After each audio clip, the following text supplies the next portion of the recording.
This is the dawning of the age of Aquarius.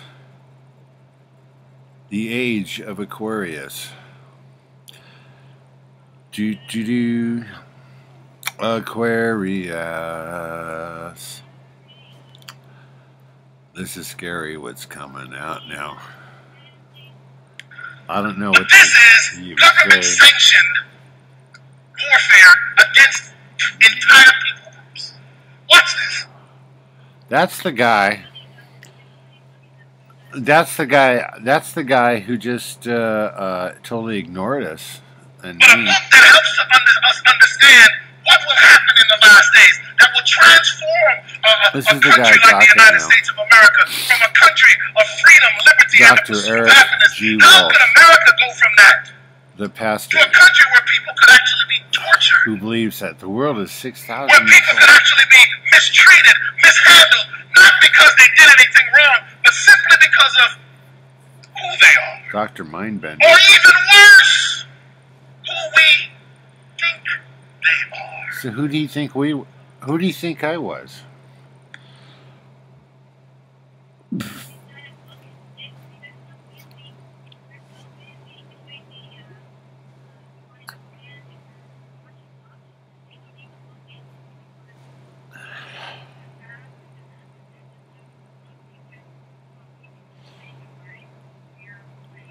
I think he was hired because he's a yes man. No, he's a yes man. He just rubber stamps things. He's never there. He's never answered a single letter, a single phone call, a single email.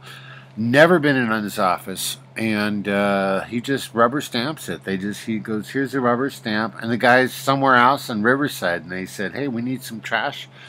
We got to dump. It's highly toxic. Remove the protection of your frontal lobe, and the devil has complete blackness. Not the denser content. No. She's really skinny. The ears are way back here. Your frontal lobe is way up here. It's your temporal lobe. Use God to reach people intellectually. That's why Jesus so many times stopped people in what they were doing. I can't believe this guy's website. I need a copy of this entire website thing where he's got the brainwashing. Please join with me in welcoming to the podium Dr. Eric Walsh. Now, how can the city council with a straight face how can the city council maintain a straight face while this guy's talking? And he's the head of the health department. Morning, and they're all maintaining a straight face.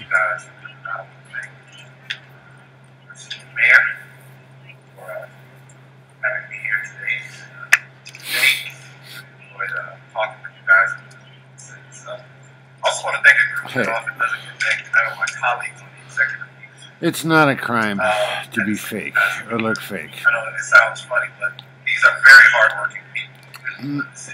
I need things that are in the California Penal Code that say bad effing thing to do. I want to say that the city council has actually helped. If you do that, then you get this, and then it tells you what you get, and then bad. Watching how they work together to make things happen. It's not good to poison people. It's not good to fucking cover up this thing and then use it as an ongoing enterprise, criminal enterprise. Well, for all the hard work. With that said, we're gonna get into our talk, and I was given this topic, prescription for a healthy city, but I like the topic because I want to take us somewhere with this. And I'm going to start off in the book of Luke, the 19th chapter. Don't worry, this is not a sermon. Well, I agree. It needs to grow up. And the thing is God, I was just pieced. I had strokes and stuff. I mean, I couldn't even use part of my body, and I'm sitting there typing with a little pencil. Shit, when I couldn't reach the damn things because it was too far away, because I didn't want to puke on the screen or on the keyboard. From your eyes. Anyway, so there, hey, city whose name literally means. At that, there's 79 million. As he looks at the city and he realizes what is to come upon the city, like most cities in world history, Jerusalem really is no different, except that it is a holy city by three of the major religions in the world. He looks down and he recognizes that peace has left the city. It's occupied at this time by the Roman Empire, and Rome eventually is going to fight the uprisings that continue to happen in Jerusalem. And as he looks at the city, he weeps. And there are only 2 times in the Bible that Jesus is recorded to have wept. This is one of them. The other time, of course, is outside of the tomb of Lazarus. He can't stand the pain, and as he, in his prophetic eye, looks down through history and sees all of the suffering that would come to earth. And what makes for a healthy city? Well, there are a lot of things that we do. So Forbes produces a list of healthy cities, and they use some of these things to predict it. And Washington, D.C. has won 2 years in a row, and in 2010, Washington, D.C. dropped down to number 2. And Minneapolis, Minnesota jumped up to number 1 as a picture here. Some of the things that they say make for a healthy city are open spaces, walking and biking trails, the health of individuals, quality health care services, access to fresh fruits and vegetables. Low smoking rates are very important. Low rates of certain diseases. All of these things are factored in, and they come up with these lists, and they say these are the healthiest cities. You see the point in what? And of course, all of these things are critically important. And in fact, I love this city because the city has most of these things in place. But it's interesting because even though DC wins 2 years in a row and comes up second in the 3rd year, when you look at a train map of the city of Washington, D.C., and some of you have seen me show this before, if you start down here in the southeast corner of the city, you have one of the poorest, most violent neighborhoods in all of the United States of America. Most prosperous neighborhoods in America as you travel out to Maryland. For every mile you travel. In fact, the average suburbanite near the Shady Grove station will live 20 years longer than the typical city dweller around Capitol Heights. And they won the healthiest city 2 years in a row. You see, because when we gauge health, sometimes we focus on things that seem to make a lot of sense, but being truly healthy is so much deeper than what your hemoglobin A1C is. Right. There's a lot more to do with the average blood pressure of a city. And what I really want to bring to you is the next dimension in health. Where do you go to get beyond simply the rigors of numbers? And at the University of Miami in medical school, they taught me that you don't treat numbers, you treat patients.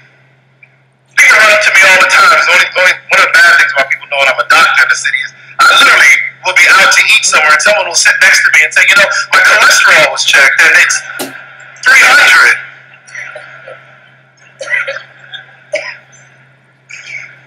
So what else might make a healthy city? There are those that argue it's transportation systems. It's the skyline, economic growth, or affluent neighborhoods that such a city is a healthy city. But we know from cities like Los Angeles and New York and Chicago that you can have all of those things and still have sections of town that are devoid of health and of prosperity. In fact, if you look around the world, but we know from cities like Los Angeles and New York and Chicago that you can have all of those things and still have sections of town that are devoid of health and of prosperity.